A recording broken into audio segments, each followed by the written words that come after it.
Hello and welcome to episode number 13 of the PT Central podcast, Getting Real with Jazz and Nick. So today we are talking about a little bit on the finances side of things and following up those clients that have trouble paying you. Yes, we all hate the job of doing those calls, your payment failed, or you forgot to pay for your session that was 2 months ago. We all hate those phone calls. We all hate having to do them. But we have some amazing advice for you about the best ways to do it, the best forms to use. Getting really good policies and procedures set in place for that can make this process so much hassle-free, so much easier than you thought. Yeah. So Jazz, kick it away with what you think would be your number one tip when having to follow up. Maybe just like we'll start with like a rejected auto payment or rejected direct debit. I think like with any type of outstanding payments or outstanding accounts, you kind of need to have a procedure and policies for it. And even something as simple as an outstanding, outstanding account or outstanding direct debit. Did you say? Yeah. Or like a missed payment? Yeah. Yeah, right. So it starts there because that's where the ball starts. So, you don't want to like have them missing 1 and then missing 2 and then 3 and then 4. If you're not on top of it, if you don't have a process where you check once a week or, every so often and get on top of it, you're going to end up having like this massive amount of money owing to you, and it's going to be pretty hard to recover. So, basically where we start is we will just, if we see the client, we'll just, be very polite and say, the direct debit come back to client, would you mind fixing that up? If we don't see them as part of our policy and procedures, we'll send them a text message. We use SMS broadcast and email too. And so basically just say, your account's currently overdue. If you don't fix it up now, it may be referred on to a debt collection agency. Please contact us at your earliest convenience. From there, if we don't get a response out of the client, their debt starts to grow and snowball, which no one wants that. We'll do an outstanding account letter number 1, what is in that? A friendly reminder? Yeah, basically like saying the ways that you can come in and pay this, just outlining what they did sign in their agreement, sending them a copy of that agreement too. And you mightn't talk about the debt collection in that letter, but when you send the second letter, if you get no response, you definitely bring the third party debt collection agency up in that, and I think they're key to be partners with, just to always then take the stress away from you if it gets serious. Definitely. So in that first letter, you want to be nice. You want to say, it's a friendly reminder. We'd appreciate if you can make payment, put your personal details, like how they can contact you, and put your bank details in there, obviously, and put a statement behind, like outlining what payments they have missed. And the dates and the amounts. Definitely. As Nicole said, remind them of what was part of their contract, the paperwork that they did sign. And also another key thing to include in there is if you've tried making prior contact with them by text messages and emails and phone calls, record all that in there, and you should always record any contact like that with your clients. Definitely. And keep a copy of any documents you send them that you've signed as well, because you might need them later on to refer them to Dun & Bradstreet or your credit debt collectors.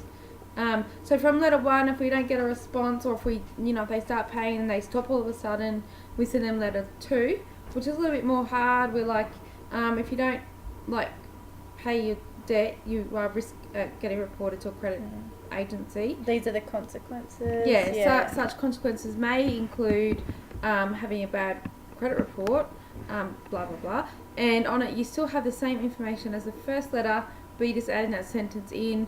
You're taking out friendly reminder and you're putting in there second reminder letter. Yeah, and you put a deadline of when they need to be paid by or made contact by, because then that's when you send the final notice out. And then we send the final notice letter, which is we have on ours final letter of demand, and on there it has, you owe us this much, it's overdue as this date. If you don't contact within 7 days, it will be referred to a credit agency. And basically we type it up, sign it off, send them their statement with each letter, and then send it to them, but we also scan it in and email them a copy as well. If you don't get a response to that letter, we then refer them on to our credit providers who we use at Dun & Bradstreet. And from there, they take it on and try and recover the amount. Because it's like $99 per year for that debt collection. So basically our steps are text message, letter 1, letter 2, final letter of demand, and then referral onto a debt collecting agency. Yeah, there's usually a phone call earlier on when they've missed the first payment and they also get an automated email from our this software that we use. It depends if you can actually contact the client or not. Sometimes emails you don't hear back, and phone calls they won't take your phone calls, or and if you do everything, you cover everything though. You cover mail, text, email, call. That's right. Definitely. So we actually have like our whole debt collection procedure written down in a nice little flow chart that we follow, and we have our debt collection letters in a template, like letter 1 to final letter, all uploaded onto PT Central for you guys. Yeah, in the forms and resources section. So just download your subscription to get access to all amazing admin forms and resources, like any forms and resources that you would use in your PT business, your PT studio, your gym or health club.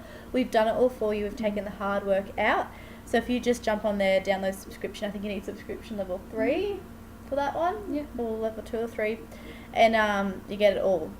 Yeah. Yeah, and you know what? You're going to get paid. Yeah, so that's your money. So you've already worked hard for that money, or they've already agreed to pay you that money in an agreement. That's right. You're already giving, maybe if you're selling your memberships for maybe, anywhere usually from $10 to $20 a week now. Like, that's so cheap, like, for what they're getting. So that's still your money, like, week after week, even if they haven't been coming, but they've agreed to pay that. Like, it's outlined in the agreement, that's your money. And especially if you've done a personal training session or a nutrition coaching session that they did but they haven't paid for, that's really your money, and they're kind of stealing from you in a way. Like, that's like what, like, you're providing for your family or for your future. And it's definitely is hard when you, like, no one likes approaching people for money, but at the end of the day they're going to start to respect that you're serious. And you build that name in the community as well. That's right. And then the other people are going to know that you're serious when it comes to payment, so they're probably not going to try and stuff you around as much. And Nicole's right. Like, not only have you done the personal training session or the nutrition coaching session, and spent time, energy and money of your own developing the session for the client, and then giving them the session, and then you've also got to spend all this time chasing out money. So, you know what, it comes back to about valuing yourself. Yeah. And the services you're providing. You deserve to be paid.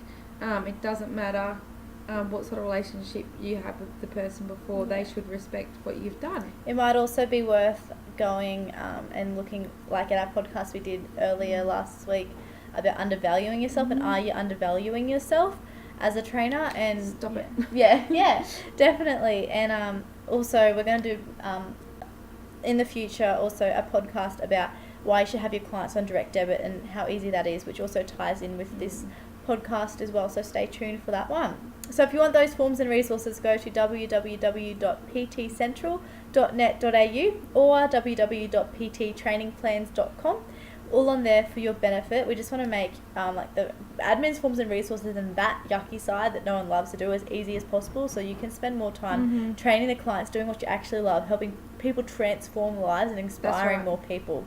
And if you can think of any forms or anything like that you want to see on there, just let us know and we'll do our best to get them done. Definitely. Cool. See you later. Talk tomorrow.